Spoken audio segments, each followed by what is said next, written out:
ಜೊತೆಗೆ ವಿಷ್ಣುವರ್ಧನ್ ಅವರು ಅಂತ ಅಂದ ತಕ್ಷಣ ಈಗ ಅವರ ಅಳಿಯನ ರೂಪದಲ್ಲಿ ನಾವೆಲ್ಲ ನೋಡ್ತಾ ಇದ್ದೀವಿ ಅಂತ ಹೇಳ್ಬೋದು. ವಿಷ್ಣುವರ್ಧನ್ ಅಂದ ತಕ್ಷಣ ಈಗ ಅನಿರುದ್ಧ ಅವ್ರು ನೆನಪಾಗ್ಬಿಡ್ತಾರೆ.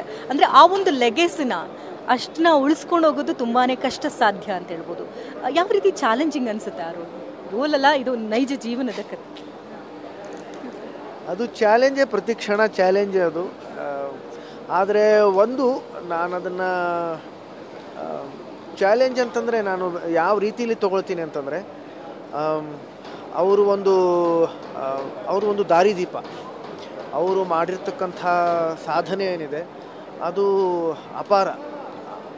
ನಾವು ಅಲ್ಲಿವರೆಗೂ ತಲುಪೋದಕ್ಕಾಗಲ್ಲ. ಆದರೆ ಅದು ದಾರಿದೀಪ ಆಗಿರೋದ್ರಿಂದ ನಾವು ಆ ನಿಟ್ಟಲ್ಲಿ, ಆ ದಾರಿಯಲ್ಲಿ ಅವರು ನಮಗೆ ತೋರಿಸಿಕೊಟ್ಟಿರ್ತಕ್ಕಂಥ ಆದರ್ಶಗಳೇನಿದ್ದಾವೆ ಅದನ್ನು ಪಾಲಿಸೋದರ ಮುಖಾಂತರ, ಶ್ರದ್ಧೆಯಿಂದ ಕೆಲಸ ಮಾಡೋದರ ಮುಖಾಂತರ ನಾವು ಆ ದಾರಿಯಲ್ಲಿ ನಾವು ಕೂಡ ನಡ್ಕೊಂಡು ಹೋಗಬಹುದು. ಹಾಗೆಯೇ ಆದರೆ ನಾವು ಎಷ್ಟು ನ್ಯಾಚುರಲ್ ಆಗಿರ್ತೀವೋ ಅದರ ಭಾರ ಜಾಸ್ತಿ ತಗೊಳ್ಳದೆ, ಅದು ಭಾರ ಅಂತ ಅಂದ್ಕೊಂಡ್ರೆ ಭಾರ, ಅದು ಪ್ರಭಾವಳಿ ಅಂತ ಅಂದ್ಕೊಂಡ್ರೆ ಅದು ನನಗೆ ಪ್ರಭಾವಳಿ. ನಾನು ಅದನ್ನು ಪ್ರಭಾವಳಿ ಅಂತ ನಾನು ಭಾವಿಸಿದ್ದೀನಿ. ಜೊತೆಗೆ ನಾನು ಆಗಲೇ ಹೇಳಿದಾಗೆ ಅದು ಒಂದು ದೊಡ್ಡ ತೇಜಸ್ಸು, ಅದು ಒಂದು ದಾರಿದೀಪ. ನಾನು ಅದನ್ನು ಫಾಲೋ ಮಾಡ್ಕೊಂಡು ಹೋಗ್ತಾ ಇದ್ದೇನೆ ಅಷ್ಟೇ. ಅಂದರೆ ವಿಷ್ಣುವರ್ಧನ್ ಸರ್ ಕಡೆನಲ್ಲಿ ನೋಡಿದ್ರೆ ಆಧ್ಯಾತ್ಮ, ಸಾತ್ವಿಕ ಜೀವನದ ಕಡೆ ಹೆಚ್ಚಾಗಿ ಒಲವನ್ನು ತೋರಿಸಿದ್ರು. ಸೊ ನೀವು ಕೂಡ ಅದೇ ರೀತಿಯಲ್ಲಿ ಕಾಣಿಸ್ತಾ ಇದ್ದಾರೆ. ಅಂದರೆ ಸಾತ್ವಿಕವಾಗಿರ್ತೀರಿ, ಎಲ್ಲೂ ಕೂಡ ಆಡಂಬರವಾಗಿರೋದಿಲ್ಲ, ಸಮಾಜಮುಖಿ ಕೆಲಸಗಳನ್ನು ಮಾಡಿಕೊಳ್ಬೇಕು ಅನ್ನೋ ನಿಟ್ಟಿನಲ್ಲಿ ಇತ್ತೀಚೆಗೆ ಒಂದು ರೆಸಲ್ಯೂಷನ್ ಅಂತಲೇ ಹೇಳ್ಬೋದು. ಆ ನಿಟ್ಟಿನಲ್ಲಿ ನಿಮ್ಮನ್ನು ನೀವು ತೋರಿಸ್ಕೊಳ್ತಾ ಇದ್ದೀರಾ. ಏನಾದರೂ ರಾಜಕೀಯಕ್ಕೆ ಬರೋ ಇಂಟ್ರೆಸ್ಟ್ ಏನಾದರೂ ಇದೆಯಾ, ಹೇಗೆ ಅಂತ? ಸದ್ಯಕ್ಕಂತೂ ಏನಿಲ್ಲಮ್ಮ. ಆಮೇಲೆ ನನಗಂತೂ ಗೊತ್ತಿಲ್ಲ. ನಾನು ಆಗಲೇ ಹೇಳಿದಾಗೆ ನಿಮಗೆ, ಆ ತಾಯಿ ಮನಸ್ಸಲ್ಲಿ ಏನಿದೆ, ಆ ಪ್ರಕೃತಿ ಮಾತೆ ಮನಸ್ಸಲ್ಲಿ ಏನಿದೆ, ಅಥವಾ ದಿವ್ಯ ಶಕ್ತಿ ಮನಸ್ಸಲ್ಲಿ ಏನಿದೆ ಅದು ನನಗೆ ಗೊತ್ತಿಲ್ಲ. ನಾನೀಗ ಕಾದಂಬರಿ ಬರಿತಾ ಇದ್ದೀನಿ. ನಾನು ಸುಮಾರು 2 ವರ್ಷಗಳಿಂದ ಅದನ್ನು ಬರಿತಾ ಇದ್ದೀನಿ. 2 ವರ್ಷದ ಹಿಂದೆ ನನಗೆ ಗೊತ್ತಿರಲಿಲ್ಲ ನಾನು ಕಾದಂಬರಿ ಬರಿತೀನಿ ಅಂತ. ಒಂದಿಷ್ಟು ಲೇಖನಗಳನ್ನು ಬರೆದಿದ್ದೀನಿ. ಆ ಲೇಖನಗಳನ್ನು ಬರೆಯೋದಕ್ಕೆ ಮುಂಚೆ ನನಗೆ ಗೊತ್ತಿರಲಿಲ್ಲ ನಾನು ಆ ಲೇಖನಗಳನ್ನು ಬರಿತೀನಿ ಅಂತ. ಕಿರುಚಿತ್ರಗಳನ್ನು ಬರೆದೆ, ಸಾಕ್ಷ್ಯಚಿತ್ರ ಬರೆದೆ. ಇವೆಲ್ಲವೂ ಮಾಡೋದಕ್ಕಿಂತ ಮುಂಚೆ ನನಗೆ ಗೊತ್ತಿರಲಿಲ್ಲ ನಾನು ಅದನ್ನು ಮಾಡ್ತೀನಂತ. ಮುಂದೆ ಏನು ಮಾಡ್ತೀನಿ ನನಗೆ ಗೊತ್ತಿಲ್ಲ. ನಾನು ಆಗಲೇ ಹೇಳಿದಾಗೆ ಈ ಕ್ಷಣನ ನಾನು ನಂಬ್ತೀನಿ. ಈ ಕ್ಷಣದಲ್ಲಿ ನಾನು ಶ್ರದ್ಧೆಯಿಂದ ಕೆಲಸ ಮಾಡ್ತೀನಿ. ಸಂಪೂರ್ಣವಾಗಿ ಈ ಕ್ಷಣದಲ್ಲಿ ಇರ್ತೀನಿ ನಾನು.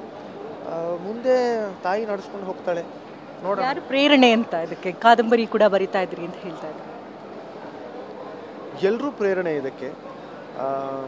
ಯಾಕಂತಂದರೆ ನನ್ನ ಜೀವನದ ಅನುಭವಗಳು ಏನಿದ್ದಾವೆ, ಆ ಅನುಭವಗಳ ಸಾರ ಈ ಕಾದಂಬರಿಯಲ್ಲಿದೆ. ಇದು ಕಾಲ್ಪನಿಕ ಕಥೆ, ಆದರೆ ಎಲ್ಲ ನನ್ನ ಅನುಭವಗಳ ಸಾರ ಇದರಲ್ಲಿದೆ. ಹಾಗಾಗಿ ಪ್ರತಿ ಹಂತದಲ್ಲೂ ಒಬ್ಬೊಬ್ಬರು ಗುರುಗಳು ಇದ್ದಾರೆ ನನಗೆ. ಆ ಎಲ್ಲ ಗುರುಗಳ ಒಂದು ಏನಂತಾರೆ, ಅವರ ಆಶೀರ್ವಾದ, ಜೊತೆಗೆ ನಮ್ಮ ತಂದೆ ತಾಯಿ ಆಶೀರ್ವಾದ, ಅಮ್ಮವರ ಆಶೀರ್ವಾದ, ನನ್ನ ವೈಯಕ್ತಿಕ ಕುಟುಂಬದ ಬೆಂಬಲ, ಪ್ರೋತ್ಸಾಹ, ಅಭಿಮಾನಿಗಳ ಪ್ರೋತ್ಸಾಹ, ಇದೇ ಆ ಒಂದು ಶಕ್ತಿ. ಆ ಶಕ್ತಿಯಿಂದನೇ ನಾನು ಮುಂದೆ ಹೋಗ್ತಾ ಇರೋದು. ಸೊ ಹಾಫ್ ಸೆಂಚುರಿ ಹೊಡಿತಾ ಇದ್ದೀರಾ, ಆದರೂ ಕೂಡ ಹೊಡೆದಿದ್ರು ಕೂಡ ಇನ್ನೂ ಆ ಒಂದು ಯೂತ್ನೆಸ್ ಬಿಟ್ಕೊಟ್ಟಿಲ್ಲ ನೀವು. ಏನು ಸೀಕ್ರೆಟ್ ಇದ್ರದ್ದು ಅಂತ? ಕಪ್ಪು ಹಚ್ಕೊಳ್ತೀನಿ ಇಲ್ಲಿ.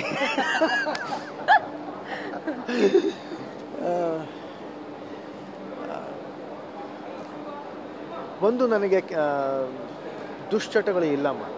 ಸಿಗರೆಟ್ ಸೇದಲ್ಲ ನಾನು, ಅಥವಾ ಕುಡಿಯಲ್ಲ ನಾನು, ಮದ್ಯಪಾನ ಮಾಡಲ್ಲ ನಾನು.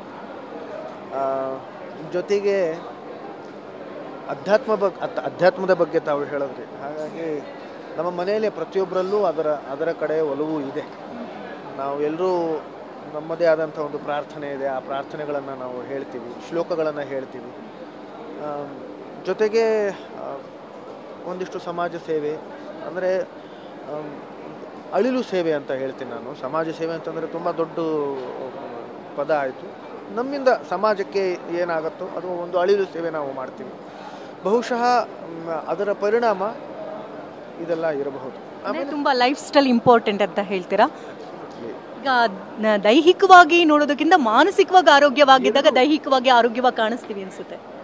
ಅದೇ, ಮೊದಲು ಮಾನಸಿಕವಾಗಿ ಆರೋಗ್ಯವಾಗಿದ್ದರೆ ದೈಹಿಕವಾಗಿ ಕೂಡ ಆರೋಗ್ಯವಾಗಿ ಇರಬೇಕು ಅಂತ ಅನಿಸುತ್ತೆ. ಜೊತೆಗೆ ನೀವು ಕಾಣಿಸ್ತೀರಾ ಕೂಡ. ಹಾಗೆಯೇ ವ್ಯಾಯಾಮ ಕೂಡ ನಾನು ಪ್ರತಿನಿತ್ಯ ಮಾಡ್ತೀನಿ.